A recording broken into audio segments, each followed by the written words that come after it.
Alaskan Ballistics here. This is a SIG p220 45 ACP.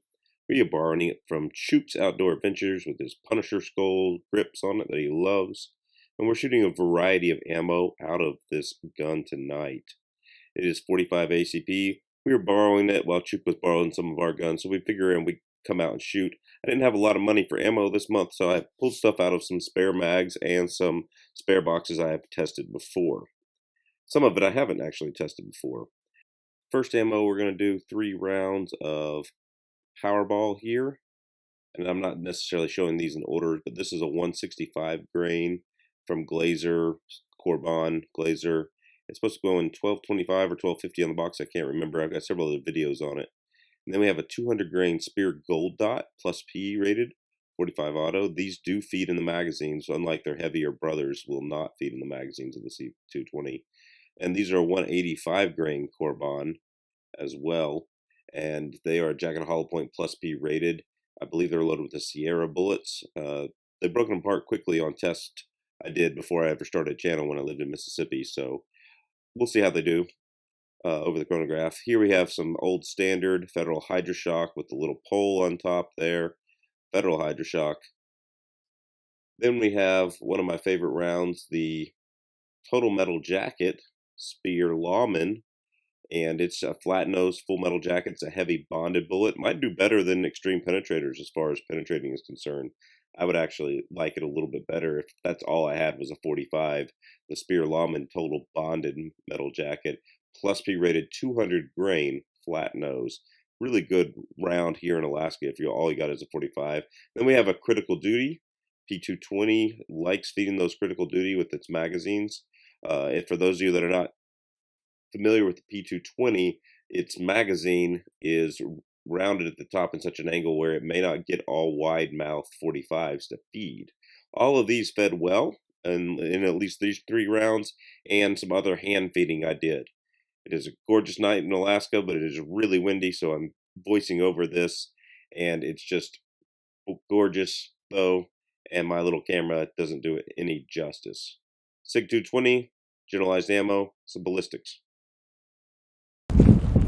Okay, y'all, sorry for the wind noise. First, I have the 200 grain Total Metal Jacket from Speer Gold Dot. Then I have the 200 grain Speer Lawman. And then I have the 165 grain Corbon Powerball right here out of the SIG 220. Here we go. 1035, 1027, 1056, 1112, 1078, 1068, 1309 for those Corbon Powerballs. That's a lot right there. 1212 and 1226. Wow, that 1309 must have been a fluke. Oh man, his grip screw came out. His grip screw came out on those. Man, I'm glad I'm saving that. Look at that. His grip screw just fell straight out. I thought I felt something fall. Man, those are some powerful rounds. His grip screw came right out. Okay, I've reloaded the magazine. At the bottom of the top of the magazine, I've got the 185 grain Corbons, one in the chamber already, so there's 3 rounds there. This gun only holds 8 in the mag, so there's 3 rounds of 185 grain Corbons. And then I have 230 grain Hydroshocks, and then I have the 220 grain Hornady Critical Duty. Here we go. Over the chronograph. Here we go. 1050 there. 1066. 1074. That was the 185 grains. Now we should be, we're at the 230 grain Hydroshocks. 885. 882. 849. Not bad. It's about what you expect. 960 for the Critical Duty. 977. And 1018. Wow. Here we have the results for the SIG p220 45 auto.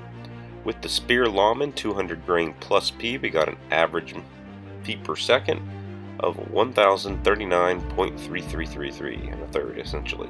A standard deviation of 14.97 and an average foot-pounds of energy of 479.839. The Speer Gold Dot 200 grain plus B got an average feet per second of 1086, just above what it said on the internet website of Speer by 6 feet per second. Standard deviation of 23.06 and foot-pounds of energy is 523.89.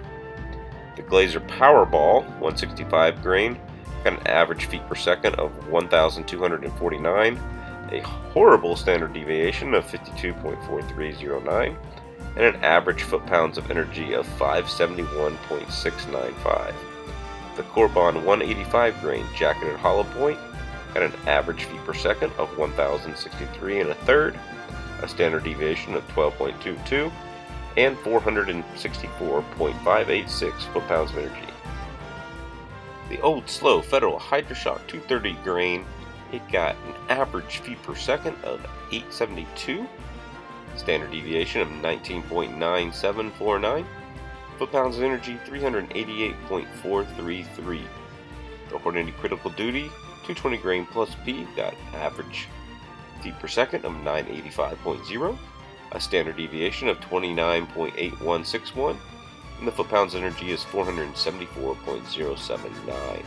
This week's shout-out goes to Virginia Meat Hunter. Go check him out, hunting videos, great hunting rifle reviews, and other gear reviews. Check him out, great guy. Make sure you go check him out, link is in the description. Once again, the wind was way too bad for me to put in the regular audio, so I'm going to voice over this. We basically have a cantaloupe with a ski mask I found on top of it, water jugs behind it, and we are shooting the 200 grain plus B Speer Gold Dot.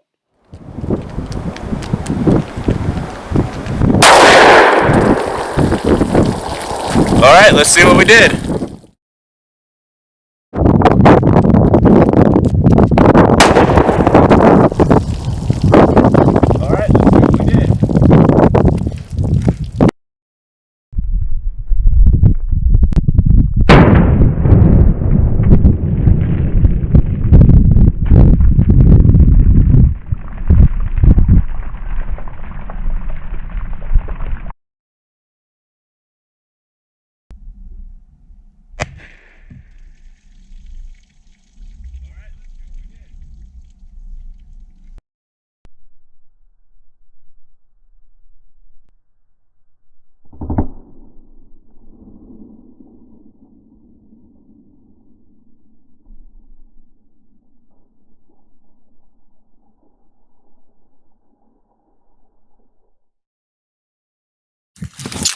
Okay, well, we split that cantaloupe right in half.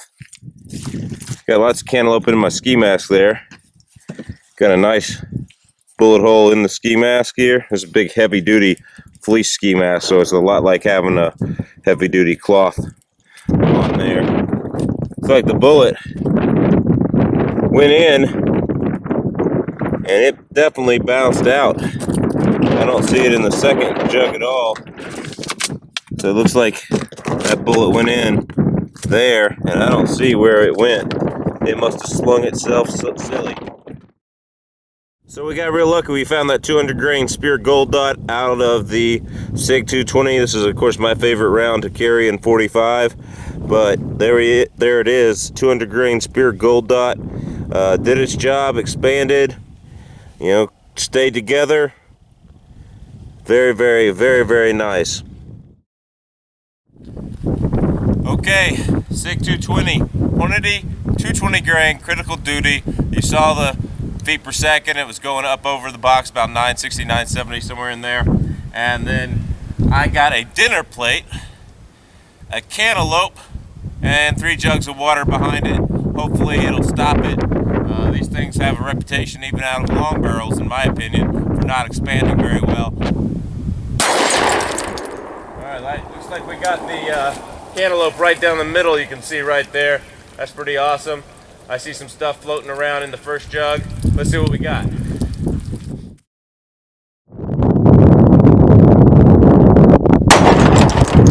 Alright, looks like we got the cantaloupe right down the see right there. That's pretty awesome. I see.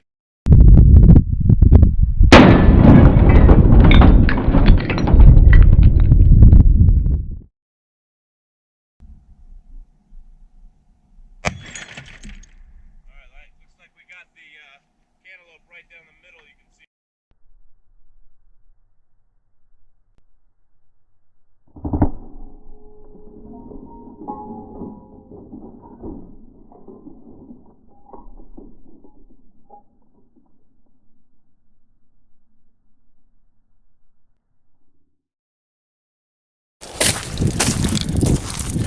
Okay, Hornady Critical Duty absolutely destroyed that dinner plate. Went through the cantaloupe. I don't know that I put a bullet hole through the thing. I think I might have had the cantaloupe in this ski mask thing and it didn't have any cloth in front of it. But it did come out the rear here. I think it was, yeah. That hole definitely was right there. That's where the hole is. Went into the first jug. Went into the second jug. Stopped there. I see it down in the bottom of the jug. Again, sorry for the wind out here tonight. Let's get it out. Okay, here's that bullet for the Hornady Critical Duty. I've never seen one expand that well before. Those dinner plates really do a number on it. It still went to the second water jug after a dinner plate and a cantaloupe. That's pretty good for penetration.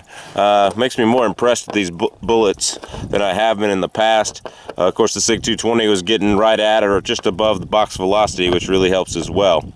So there we are, SIG 220 with Hornady Critical Duty, Speer Gold Dot, and then we did a lot of other nice little chronograph tests, but this is all we're going to do on penetration tonight. Well, support us on Patreon. God bless, take care, and it's a beautiful night here in Alaska. We're barely getting in before the light fades, but gosh, it's just so pretty out here. God bless, take care. We'll see y'all at the range.